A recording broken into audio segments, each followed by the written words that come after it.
Are you one of those who are living in an area and you want to have hedges? Hedges of different kind of plants. Here I have hedges, we call it, and they are Arborvitae or Thuja in other words. So it's a kind, they were being planted just like on the where my lot from my neighbor is, and so it's kind of a line of these hedges, and it's a Thuja or Arborvitae. So if you buy this kind, there is the house of my neighbor. If you buy this kind of trees, if you buy them, they are not cheap. So if you have quite a very big lot, then you need a lot of them to put hedges in your lot. So it's not actually a problem. If you don't want to use a lot of money, it's no problem at all. What you do is you have already existing Thuja, or try to buy now and just air layer them or market them by yourselves. So in this video, I will be talking all about air layering an Arborvitae or Thuja. So this is Evelyn of Libabuhay. Welcome and watch the full the process or the method or the procedure how I do air layering of this Thuja plant. So this is how you air layer an Arborvitae or Thuja. This is very common to use when you're doing hedges in your garden or in your area. So we look for the node, and this is the node. It's like the node is like a part of the plant where the leaf grows or a small branch grow, and I already cut it here. So just below the node, I can show a picture on the side where is the node of a tree. So just below the node you have to make your cut,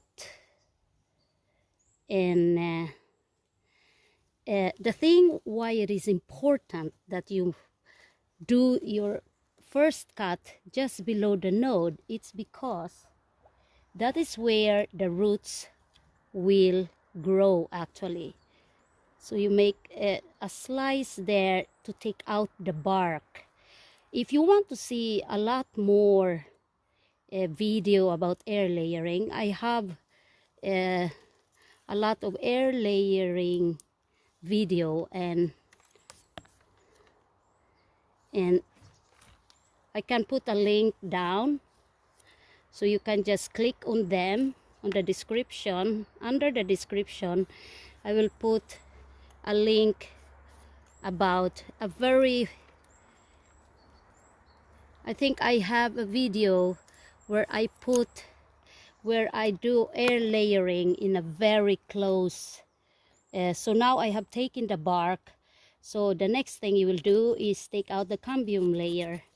And as I said on a lot of my videos, the cambium layer is actually the slippery part of a branch of a tree, and that is the next layer after the bark. And it is one of the most important thing to do, to take out the cambium layer, or else this will develop again callos, and then they will connect again the bark part, and you will not get any roots at all. So doing this air layering, after this it might take like 2 months, and after 2 months you can have already your air layered Thuja or Arborvitae.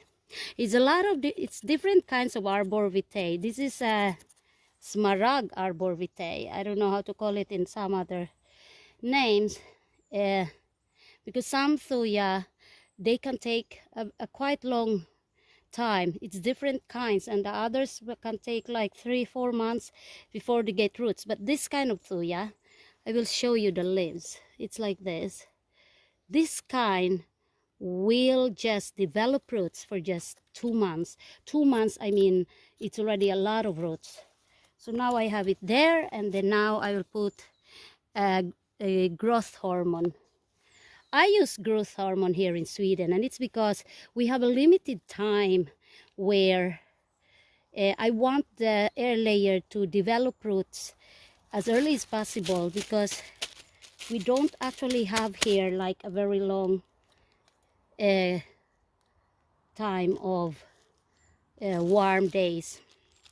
And that is the reason why we use growth hormone most in European countries, in USA and all other countries which has a winter season, because now I'm doing this, it's a month of August. So here is my prepared. I already have it in a plastic, and all I do is just slice it in the middle, so I don't have to do a lot of things. So I prepared this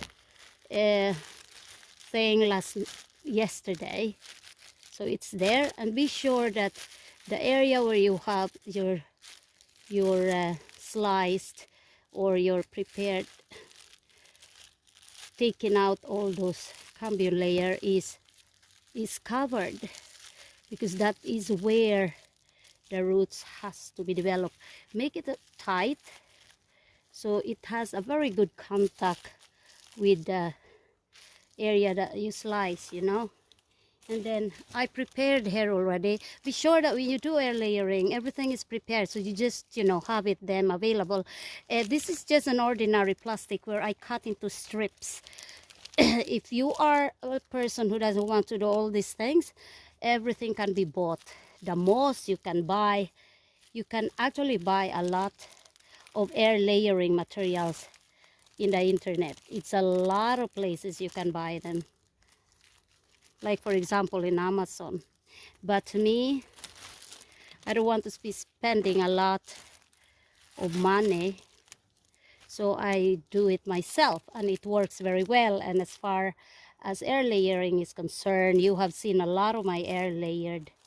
So now it's like that, so as you see. And you want to be sure that the moisture there will remain. So actually I will be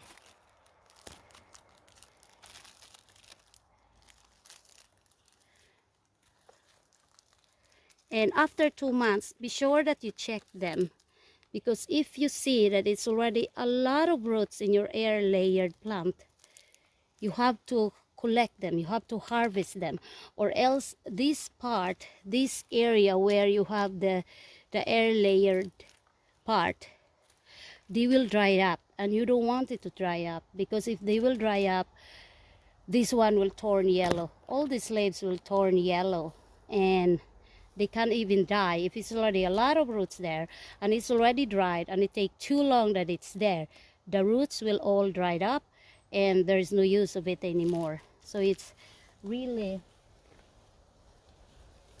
is really very important that I will put a lot more, tie a lot more of it. So it's actually everything I use here, except the rooting hormone. It's just free, and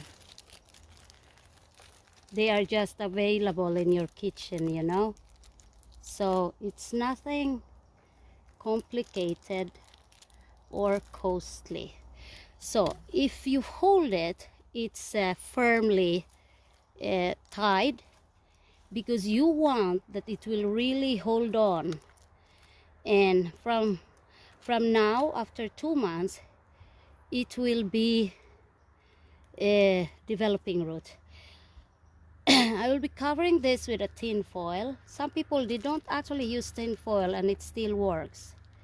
Like I have seen a lot of YouTubers that are doing air layer, especially in the warm countries, and they don't even put tin foil.